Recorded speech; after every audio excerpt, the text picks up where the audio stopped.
Yeah, yeah, yeah, yeah, yeah, yeah, yeah, yeah. Oh, yeah, yeah, yeah, yeah, yeah, yeah, yeah, yeah, yeah. Faith without works is dead. I don't wanna die so soon. I got moves to make instead. I ain't scared, I'm prepared. Big ideas inside my head. I'm gonna make them manifest. And I'm dressed for success. I left, right, order my steps. Network, I ain't gotta do it by myself. Who you know, show me who you know. Better let them know we bout to blow. It's time to go, go, go.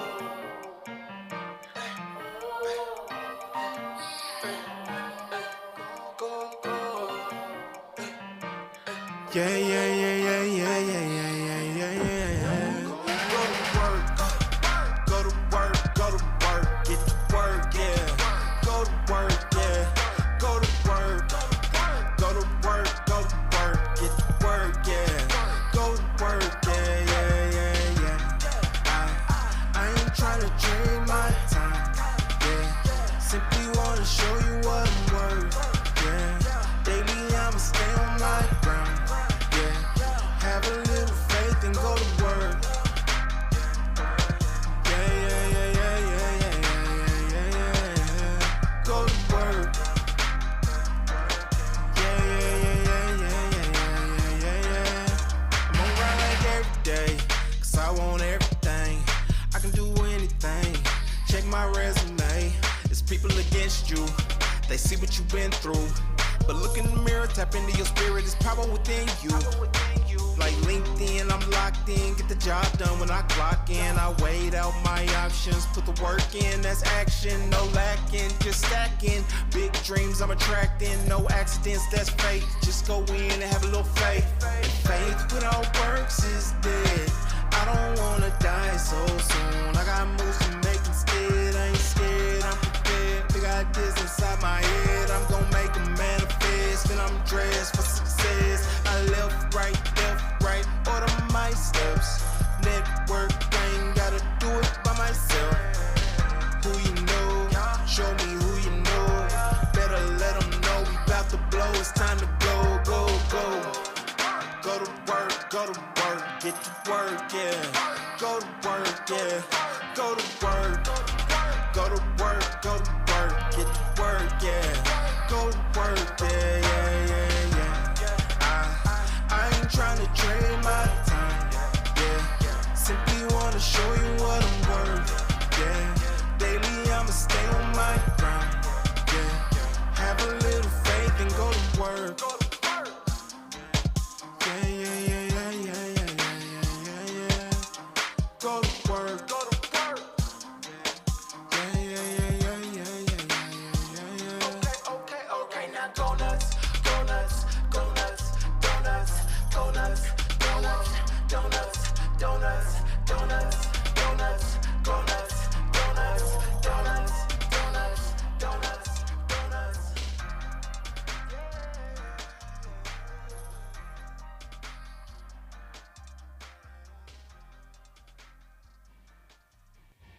Welcome to the Who You Know show, where what you know is important, but who you know can make all the difference in your business, career, relationships, and in your life. Today, I'm super excited and thrilled to have Elena freaking Cardone with us today. And Elena, she is a Hollywood veteran who's transformed into a visionary entrepreneur, event producer, author, and a dedicated advocate for women's empowerment and child protection. And Elena is going to be sharing her remarkable journey and offering insights on entrepreneurship, women's empowerment, family values, and her vital work in combating child sex trafficking. Yeah.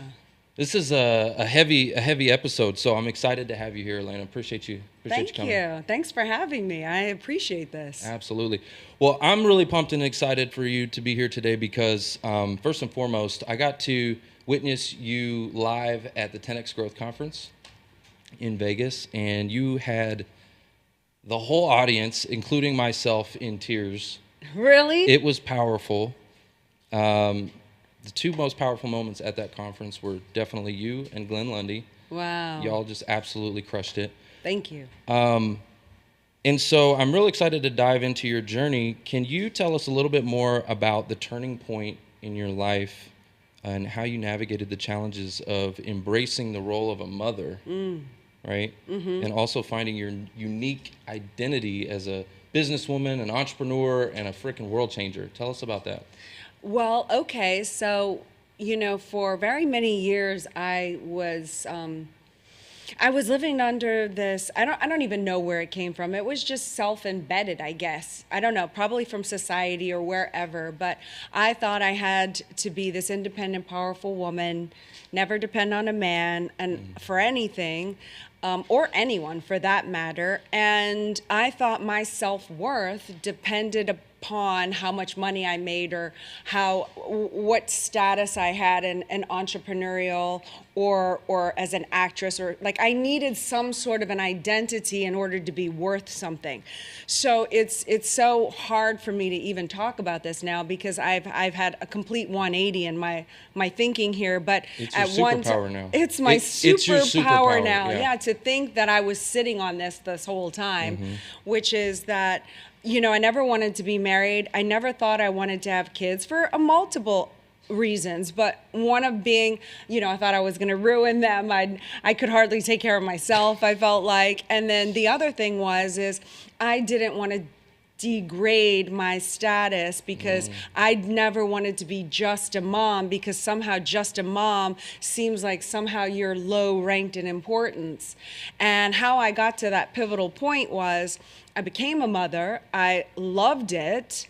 I did feel like I had lost some sort of identity, and I felt, ashamed. We go to parties and people would ask Grant what he did, and at this time, I believed very early on that the kids, I just wanted to be very hands-on. I didn't work. I wanted to be just a hands-on mom. Plus, we didn't have the financial means that we do now, so we didn't really think of actually having the luxury of having help at that time. But regardless, we'd go to a party and somebody would say, "What do you do?" And Grant would say, "Oh, I run blah, blah, blah, blah, blah, blah. What do you do?" And I would catch myself saying, "I'm just a mom," and felt like, just kind of looked over at that point like, oh, next. And I'm sure maybe that really wasn't existing, but in my mind, that's how I interpreted this scenario. So true or not, one day I had the cognition and the realization of really how degrading that is for women to do to themselves. Because if you look at, let's say, the population of planet Earth, some big attack happened. Let's say aliens came down or something and it got wiped out. Let's say there's only 30,000 people left on planet Earth. If you could just imagine that for a moment, how valuable then, with the scarcity of women, how valuable would women be to the future recreation and development to mankind? They'd be pretty valuable, right? You'd go out of your way to make sure they were healthy, protected, you know what I'm saying? But we don't do that nowadays, and certainly I wasn't looking at myself. Whether a woman chooses to be a mother or not, that's irrelevant. I'm not judging any woman's value on whether she's a mom or a worker or whatever. To me, that's so crazy. Like, you should judge your value on who you are as a spiritual being. How many people can you help? What are your contributions? Are you trying to make a difference for the better? That should be how you evaluate yourself. At least that's how I do it for myself now. But anyway, long story to wrap that up is that I just had that realization that women have the power. To keep a civilization in continuation, and how valuable that is. And why would I ever say I'm just a mom? Like, I'm responsible for the rearing of 2 children to become productive, contributing members to society. Like, that's a big deal. Like, anyone can do any sort of a job, but can you really do that job well? It's a difficult job that gets very underrated, and I would love to see women take back that pride of what it means to be a mother, own that role, not feel degraded by it, have it valued. And then when we're at a party and somebody asks Grant what he does, and he's like, "Oh, I'm the CEO of this multi-billion-dollar company, enterprise," and then they look at me and say, "What do you do?" And I say, "Oh, I am a mother rearing 2 amazing children. And they are. And they are. Oh and my gosh. And then somebody would look at me and go, wow, you're a mom. Thank you for your contribution to mankind. Wouldn't that be awesome? It would be. And I got to tell you, what you and Grant have done with your two daughters, Sabrina and Scarlett, like, they freaking crush it. Like, I saw them at the 10X Growth Conference. They are just, and everything that I see, of course, you only see what you see, but everything I see about them, they just look so happy. And I don't think you can fake that. Like, they just look so happy. Yeah. And I don't know if I was that happy when I was a kid. So I got to say, good job. You're doing amazing. Thank you. And that kind of brings me to my next question, because we're here in Austin. We've got an event, right? And this event is not on our watch, Texas, where we're talking about, the human sex trafficking of children and things like that. And I wasn't really aware, but I guess Texas is a hot spot for that. Can you tell us a little bit about why you chose to say yes to speak at this event, and then what maybe the audience can expect to hear from you? Yeah, okay. So I chose to speak at this event because my purpose in life, I have 3 purposes. One is to empower women, 2 is to protect children, and 3 is to restore the family unit to this planet. And so when I was invited to speak here, protecting children, I can't think of a more noble cause. They, for obvious reasons, can't defend themselves. They don't have a voice. And some of what is happening and occurring on this planet has not, it's such a difficult subject to look at and address, and it's so much easier to not confront it than have to confront that type of evil exists.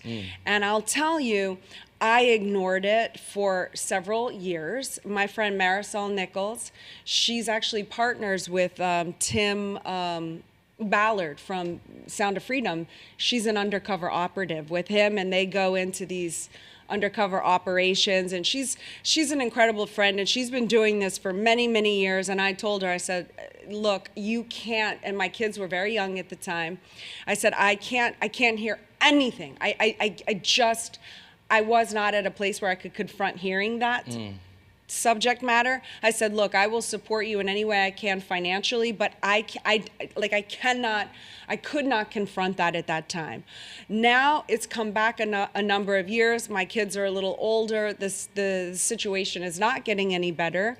And so this time around, I am able to confront the issue, because it's not going to stop until enough of us stand up and say, stop.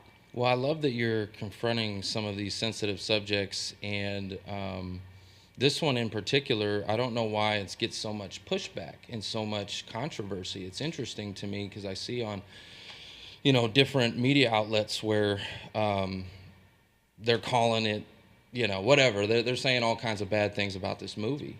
And it's like, at the end of the day, like, these are children, and we got to stand up and fight for these children. That's 1,000,000% right. Like, I was listening to Patrick Bet-David's podcast, the PBD podcast, and they had an interesting topic about this topic, and they were saying that even like prisoners, some of the most hardened criminals, murderers and thieves, and they still have like a code of morals. Like, they will kill a pedophile. Right. In prison. Yeah. Right? Like, that's like the lowest of the low. It is the lowest of the low. And so to like, when you see the media and some of these things spinning it to try and make this movie sound a certain type of way. Well, it makes you want to know who's controlling the media. Right? Absolutely. And who is controlling the media. Like, if you really just start, you could get in a lot of trouble for making accusations, but awareness is awareness. If people start looking, well, who funds the media? Right. What are all the ads on the media? If you just count, every 5 out of 6 commercials is going to be a specific type of commercial. And then who's behind that industry? There's only a handful of people, that run things and organizations that can get away with something like that. Right. So, it's going to take enough of us to band together to be able to just say, hey, let's have a look at this. What is going on? And how can we start to say no? Well, that's what I was going to ask you. Is the next question is, You know, for the average everyday person, what is something that they could do? I mean, obviously, if you have a platform, like Yeah. you and Grant, you have an amazing platform, right? What if you're just somebody who maybe doesn't have a big platform? What is something that maybe they could do to speak up, speak out, you know, and try to Yeah, combat this? you know, it's a number of different things. You can just speak to your friends. It doesn't matter. The word spreads. Put it on your social media. Say something. Okay. Let people know it. And a lot of mothers and fathers too, of course, but a lot of people like myself would think, oh, well, I don't have anything to worry about. Well, how is this going to affect me? I'm not even in that world. However, your kids are on social media platforms. They're playing Roblox. They're playing all these games where they have access to all of these people. They have pedophiles that have operations with many different open windows, and they go in, they know how to use the emojis, they know how to talk like a child. There's AI now. They use pictures from other schools or kids, and they have the voice of, and they pretend like they're this person or that person, and they befriend these people online, and then they can start to see who can talk to them, and then it's kind of cool for kids to rag on their parents a little bit, and so they get them to kind of disassociate from the parent, and then they pull them into this thing, and then they find information out about them, find out what schools. They take their time. This isn't like an overnight thing. This is 3 months, 6 months. They find out the schools and they do their research, and they say they're a little kid from this school. One girl, her mother was washing dishes. It's like a little 12-year-old girl. She's like, Mom, I'm going to meet my friend from another school in the driveway. Mom doesn't think twice about it. She goes to the driveway, and she's sex trafficked, and they can't find her because now she's in the black market. They cannot find her, and she's being sex trafficked. Do you know how maddening and crazy that must drive a family, that they cannot find this 12-year-old girl who's and they sell this to the black, like there's this huge markets for this. So, and not only that, but these pedophiles that are on the, it used to be, as Marisol said, it used to be the white van. That when I grew up, it was like, beware of the white van, because that's the kidnapper. Now it's like, no, the social platforms is the white van. This is your van right here. Right, and now it's like everyone's TikTok and shake my boobs and my butt and and the mouth and the pucker, and then they get them in to take a photo. They send them a photo. Your kids don't know. Of course, they're not going to tell you about it, and then the sextortion starts. And then it's like, if you don't send me more photos, I'm coming after your family, your sister. I'm going to take you. And then they have them hostage in this sextortion ring. And a lot of these kids are killing themselves over it. They don't know how to get out of it. They don't know how to talk to their parents about it. And people like ourselves, parents, don't even realize that this is going on. So they don't even know how to have the conversations. I wouldn't think I would have to talk to my 11-year-old about these kind of conversations. And if you take their phone, they're going to freak out. Yes. The kids are going to freak out. But you have to tell them what to kind of look for and don't, What do you think is an appropriate age? I'm curious to hear from you. What do you think is appropriate age for a child to have this much power?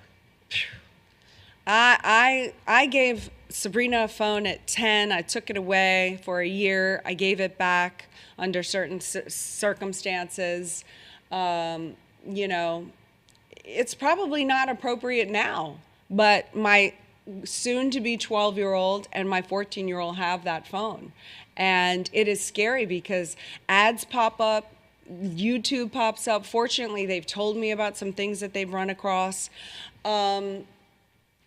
It's scary. It is scary. Yeah. And then to take it away is also scary as a parent because everybody else has one. And then if you do want to reach them, that's convenient. So you justify it. It's right. You justify it because you're like, I got to get in contact with them, right? Yeah, exactly. But these are conversations that mothers, fathers too. I feel like I'm leaving out my fathers. I love our fathers.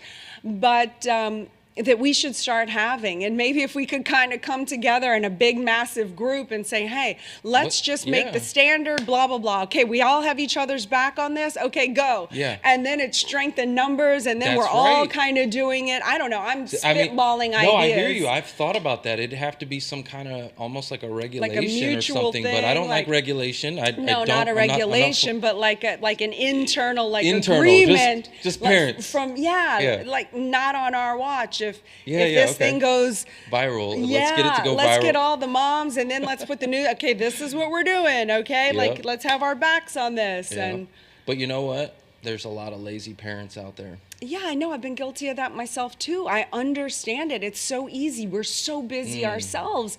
It was so easy to say, play on the YouTube. I got to do this. Yep. I've been guilty of it.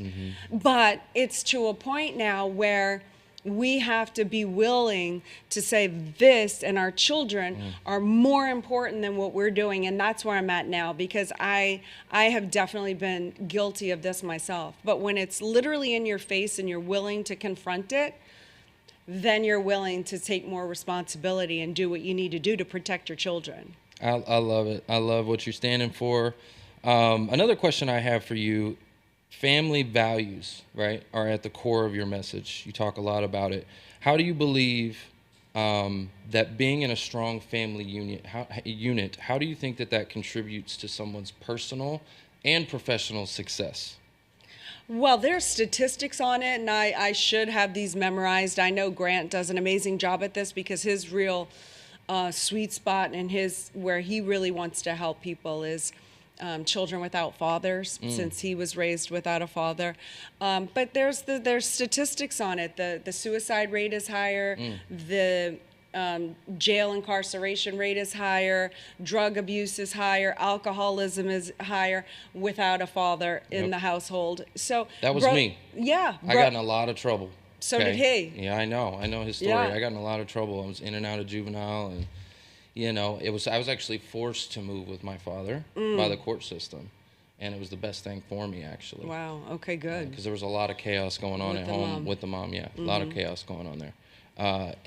So anyways, but yeah, I know what it's like to not have either or. Yeah, it's not, And you're designed to have both. I believe a child should not have adult problems put on them. And divorces, obviously there's time and a place when there has to be a divorce, but there's also a place where we've gotten to in a society where the minute there's a trouble, it's, I don't need you, I don't need that, forget it, I'm out. There's a lot more of that, where something could have really been repaired with good communication and honesty and ethics, and integrity. Because a lot of people want out because they're doing bad stuff and blame them for it, but really they're doing the bad stuff, like the cheating or whatever it is that's destroying these families. But so there shouldn't be adult problems put on a child, and a lot of children are having to go through adult problems at a young age. It's not stabilizing. But families that have good family values and structure, like kids appreciate structure, and there's stability and comfort. And when you're in a loving family where you see your mom and your dad, they might have differences and arguments from time to time, but it's not destructive. You see them work it out. You see them in love. That formulates a way where they can grow up and feel safe, secure, confident, competent, in a nice, flourishing environment. You need structure. I needed it for sure. I was running crazy when I didn't have it. I just had, I needed a positive place to put my energy. Yeah. Right? And I know Grant talks a lot about that positive obsession, right? And I needed that, because as a teenager, I just didn't have any guardrails. Right. And so I was going right off the freeway. Right. I'm just going right off the overpass and crashing the car, right? And crash and burn. But it was good for me, actually. I look at it as my superpower now, because I was able to see both sides of the tracks. Right. I was able to see a life that was destruction and a life that can lead to abundance. Right. And, I was able to make that choice and transform. Right. Which is pretty cool. Good for you. Yeah, I appreciate that. Well, Grant was actually a big part of that. I got into the auto industry in my early 20s. Wow. And that was my positive obsession. I love that. My positive obsession was the auto industry, and I became the top producer there 6 years in a row. And because I went to his training, right? Wow. Back in the day. Look at that. Look at that guy. Isn't that crazy? Wow. Yeah. He had a solid head of black hair when I met him, too. That's awesome. Now he's salt and pepper. Yeah. But I want you to actually give him this. I'm going to give this to you. And I want you to give him this because this was the first year that I became the top producer. Oh, that is amazing. And it was after this, right? Wow. So he taught me some things. We have to get a video afterwards of you telling me the story. Absolutely.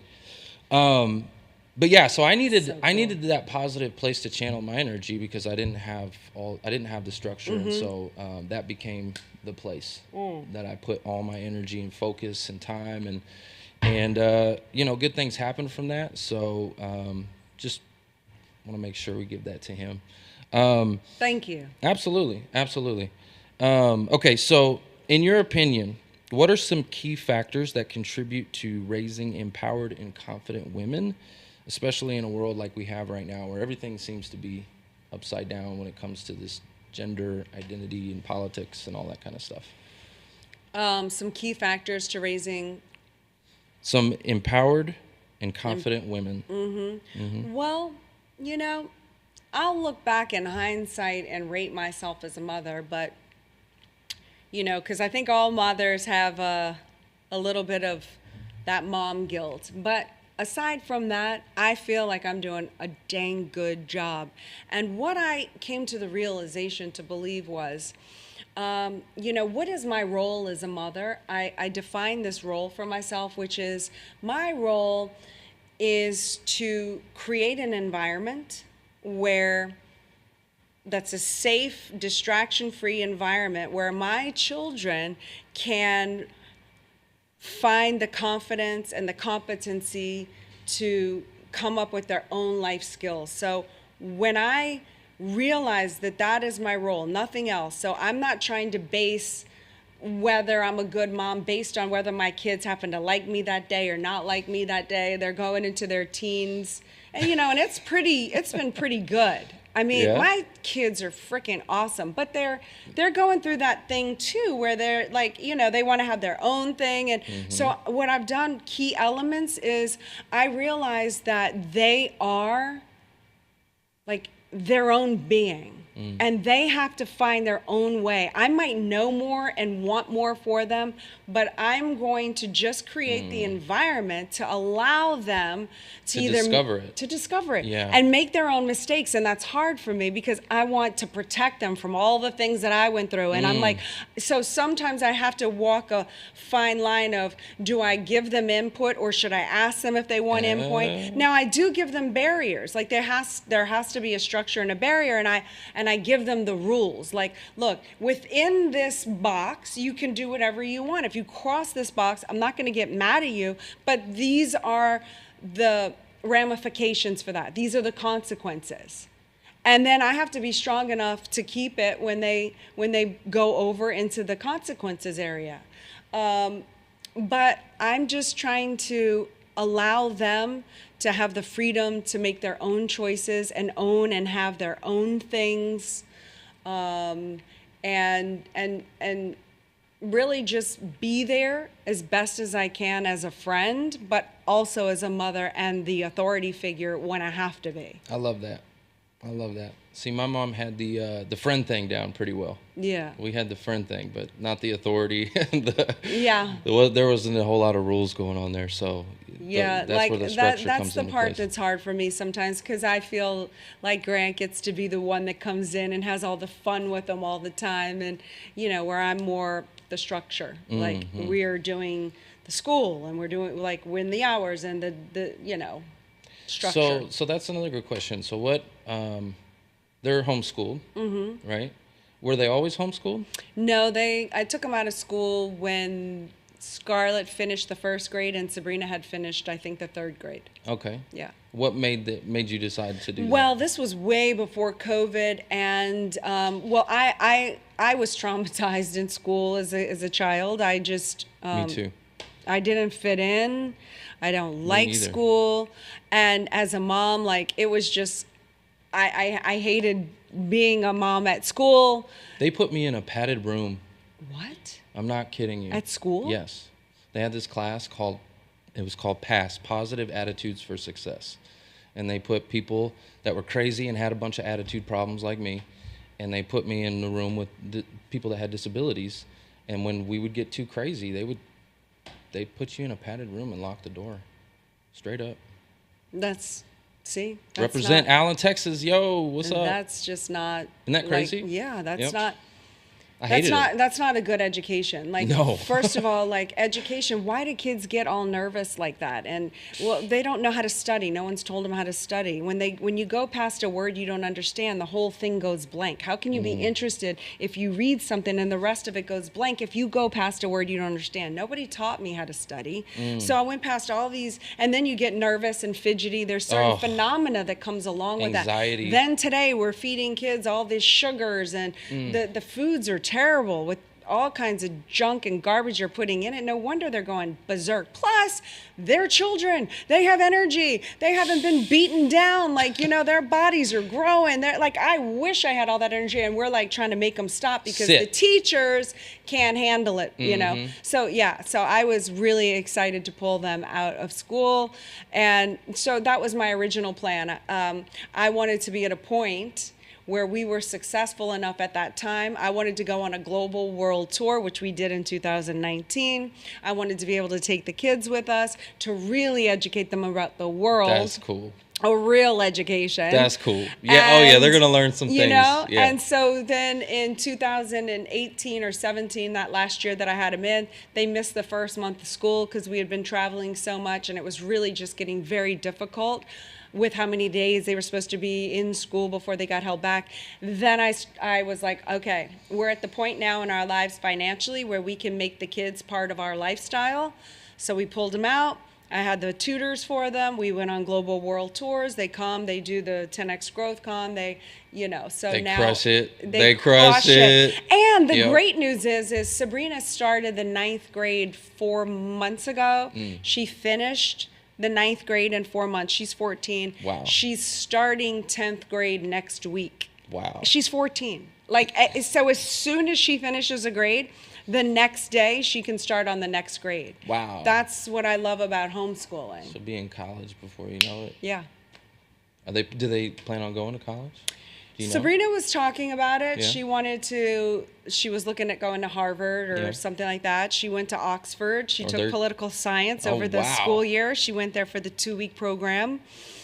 They're smart. They are brilliant kids, for sure. Yeah. I don't brilliant. think Scarlett has the interest. I think Scarlett's got more of the actress bug in her. Oh, okay. I could see that. Yeah, she's artistic. Oh, yeah. She owns that stage. She owns that stage. Oh, yeah. She owns the stage for sure. Yeah. I So could we'll definitely see. We'll see. I think if Sabrina goes to college, it's honestly to meet the people of the world. I think for her, it's networking.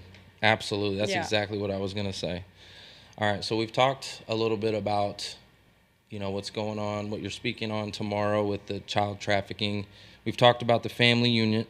And I want to switch gears a little bit because you're also, you're very vocal about standing up for women's rights. Yeah. And in the face of all the evolving discussions around gender and identity, right? How do you approach this conversation? Because it's really sensitive. Yeah. And what are your thoughts on maintaining women's spaces and opportunities? Yeah, I was going to be quiet about it because, I don't like to upset the apple cart. And then I just got to a point where I'm saying enough is enough. If I'm really going to go out there and fight for women, which is what I am an activist about. I am a feminist. I fight for women's rights. So other people fight for other things. So, and I want to protect children. And so what I see occurring is not okay. The more that men that want to be women or even go through operations to become women are still not women. And so men that have come into the prison systems have gotten women pregnant, have, assaulted women. Men that are coming into sororities, women are not feeling comfortable there. Women are not feeling comfortable with men in the restrooms that are raping women in the restrooms under the guise that they're transgender or whatever because they have the right to be there, whether they are or not, doesn't matter. There's problems there, and no man should be in spaces with women. I don't want to speak on behalf of all women because certainly there's a lot of them out there fighting for men to be in women's spaces. But as a mom and as a woman, I don't want men in my private spaces. And I want that respected.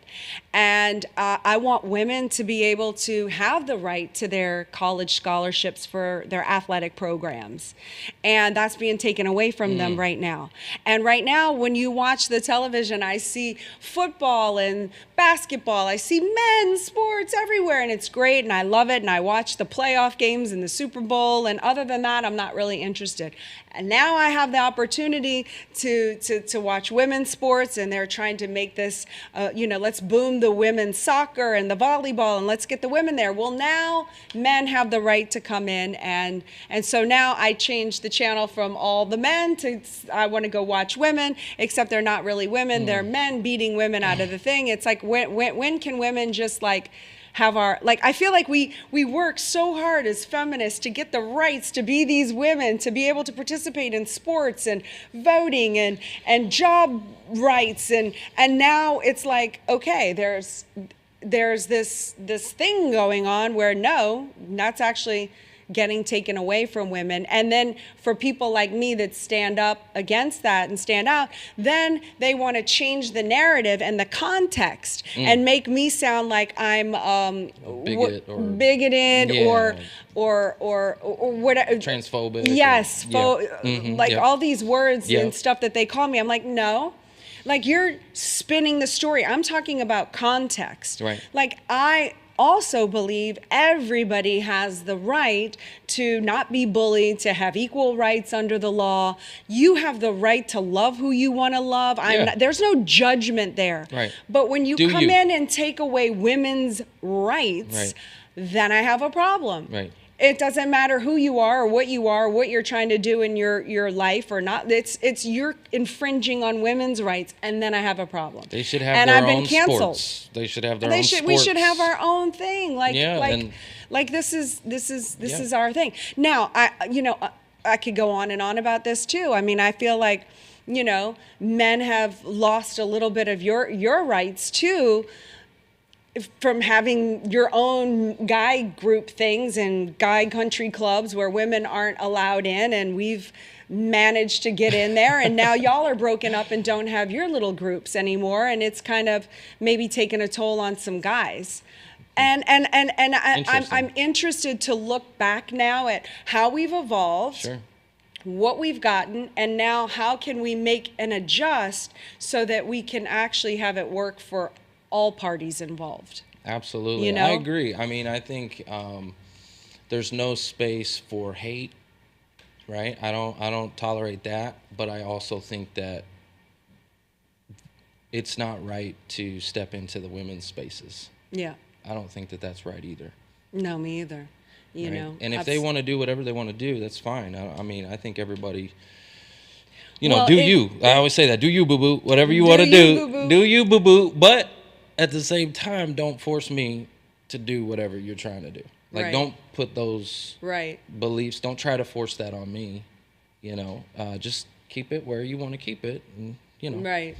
So, it's just going to take enough people willing to come out and not be worried or afraid of being canceled, and that does come with ramifications. I was an ambassador for a company that I was excited about, and they canceled me over saying that in an Instagram post that I posted where I said, look, I'm a woman, I gave birth naturally to 2 children, and a man no matter what you do to your body to mutilate it, is never going to be a woman, at least today, right now. I'm sure they're working on trying to insert some sort of Make a womb baby. inside of a man. But right now, there's 8 billion people on the planet. They've all been birthed by a woman.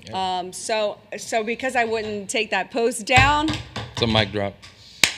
they canceled a seven-figure Oh, contract with me, and I Damn. couldn't rightfully. Elena, hold on. Let me give you some Yeah. of these. Hold on. Yeah, I need some. Oh, wow. This Here is you go. good. I'm liking this. I'm going to fan myself with these. All right. No, but wow. Okay, so Yeah. you felt that. I 'Cause felt that. you felt it. I felt that. And, and it was one post. Why couldn't I just take it down? I couldn't. You know why? Because there's people out there that have, that would have to be in a decision to choose between their integrity or being able to put food on their Well, I get scared children's about it.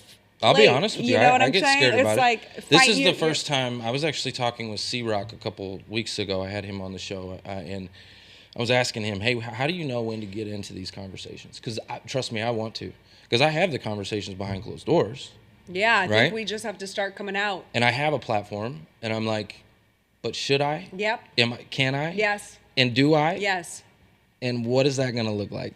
It's going to You look know? like the people who support you Yeah. are going to respect you and come to you even more. And the people that have a different philosophy They're gonna are go going to away. name call you and try to bash you, but you have to be strong enough. It's strength in numbers. If enough of us come out and say, it's not happening, not on our watch, Yeah. in more Right. ways than one, then it will give and inspire more people to be more courageous. It'll put pressure on the companies that want to cancel people for stating the truth, by the way, and it could reverse this thing to say, no, you're not getting away with this. If enough people say, this is how evil exists in the world, because people are afraid and cower. But if enough people, or even one person and the right person, has the audacity to stand in their truth and in their integrity and say, I'm going down in flames if I have to, Right. at least they're going down with their own honor. Mic drop. Let's go. Listen. Oh, I like these. Yeah, you like that? Yeah. Absolutely. Okay, so I love what you stand for there, and there's something else that you do that I think is really cool. Okay, you have like a women's or a couples retreat. You help couples, Yep. right? Yep. Talk to me a little bit about that, because I'm actually newly single. I'm on the market, and I need a 10x lady. So tell me about what you do. I'm going to work on a singles retreat too.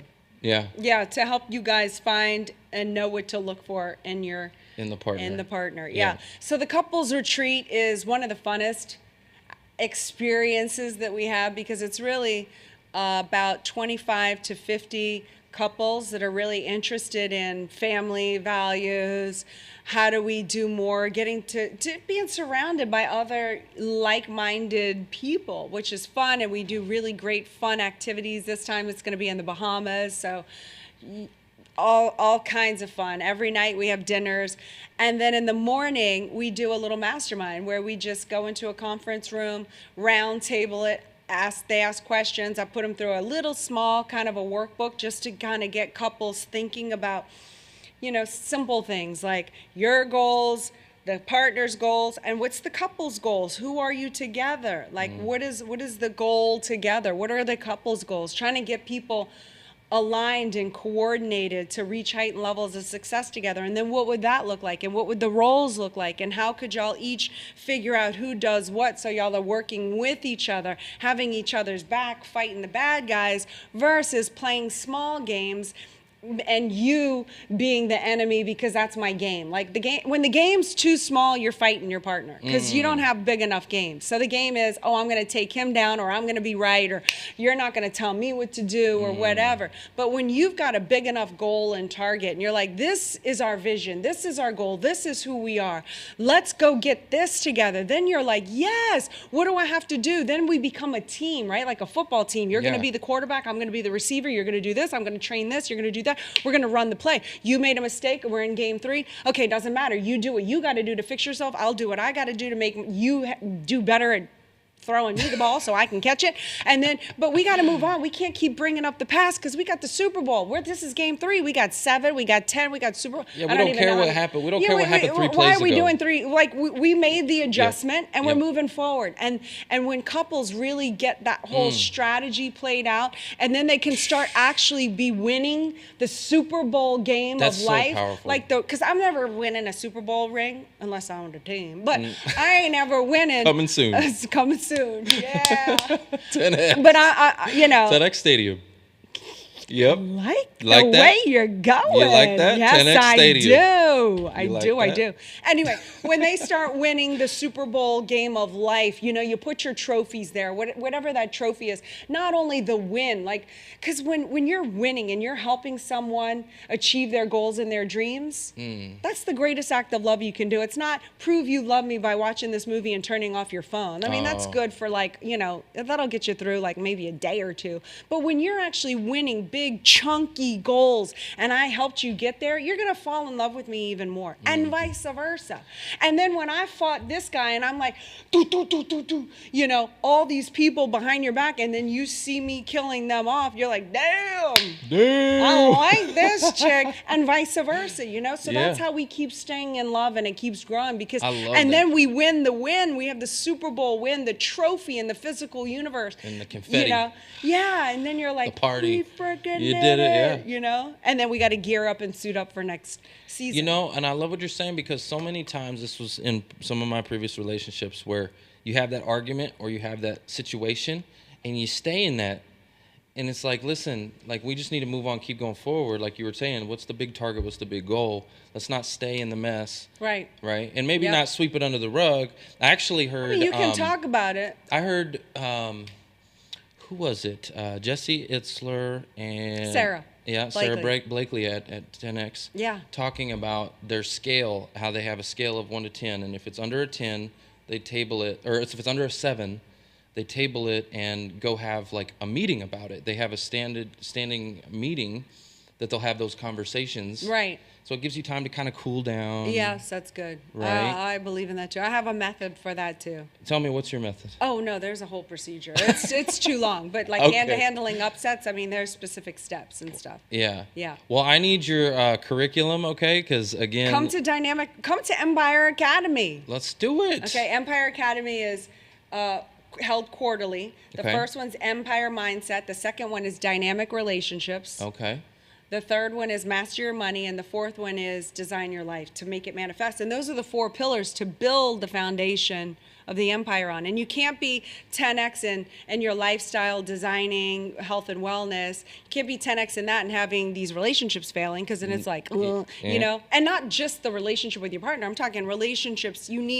No empire's been built alone. You need people. 100%. Yep. So, and you can't be 10X in your relationships and your money is, you know what I mean? Because then there's a foundation. So how do you get them all strength in numbers? That's Empire Academy. Yep. Yeah. I love it. All right, so sign me up for that, okay? Love it. I'll reach out to Danny. We'll get that hooked up, okay? Okay. I have another question for you that I'd love to hear from you on. I've heard a lot of people ask Grant or talk to Grant about running for president. I've heard that a million times, right? I'm sure you have as well. So what are your thoughts on that? Have you all discussed it? I'm sure you have to have discussed it. Yeah, but I don't think seriously. Not seriously? Okay. I don't think seriously. I mean, I don't know. That's just, look what they're doing to the president right now. I mean. True. The powers that own these things that I'm talking about, these families that own the sex trafficking industry, all these other, the ones that I can't mention, the health organization, the World Economic Forum, all that stuff, you know what I'm saying? Like, I don't see them. All those corporations. Yeah. Whatever's behind it. So, I don't know. Here was my thought, okay? I just want to tell you my thought. Yeah, tell me. Because I heard all this stuff, and I know the goal, the mission, the target is 8 billion people. Yeah, it would be good. Right? Yeah. And I'm like, wow, that would be a way to hit the target for sure. That would definitely be a way to hit the target. Whether you win or not, you're going to hit the target. And then forget it. You just, from there, like, maybe you don't even want to win. You And I just know run, Grant just wants to run. win Well, yeah, everything he wants to does. win, that's true. But maybe it's like not even I don't know. about You winning. think I'd make a good first lady? I mean, I'm so I think you should run for protective. president. That was a conversation we had one time. We were all pretending around the table as if I was the president, and they would have to, like, Grant would have to walk behind me with leaders. Oh my goodness. I mean, I think he thinks he could handle it, but I'm not sure. I'm not sure.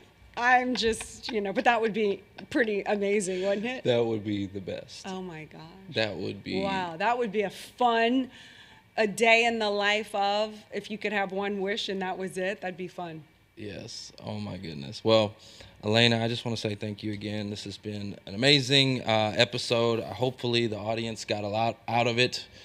We touched on a lot of subjects today, and I can't wait to hear your speech tomorrow at the event. Yes. You guys can go check it out at notonourwatchtexas.com.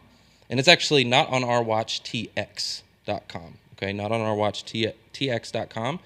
And can't wait to hear your speech and what you got for us. Thank you. I'm Absolutely. excited too. Thanks for having me today. Absolutely. Guys, that's the show. It's all about who you know. Bye. And who knows you. Mm. That's even more important. Who knows you? Who you know. Because you could Then know what you somebody. You could know somebody, Yeah. but they got to know you. Yeah.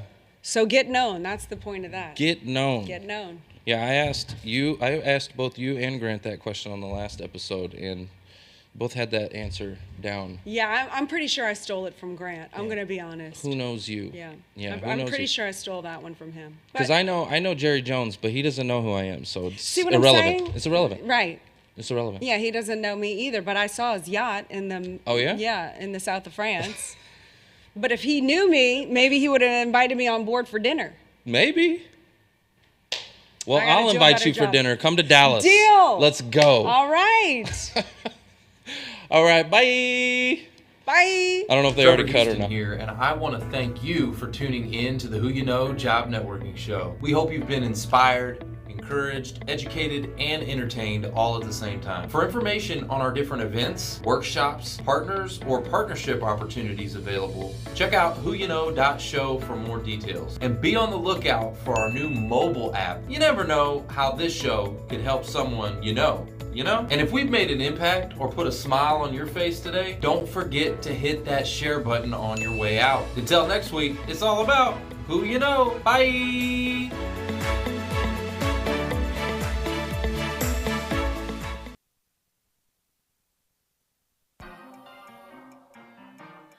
Yeah, yeah, yeah, yeah, yeah, yeah, yeah, yeah. Oh. Yeah, yeah, yeah, yeah, yeah, yeah, yeah, yeah, yeah. Faith without works is dead. I don't wanna die so soon. I got moves to make.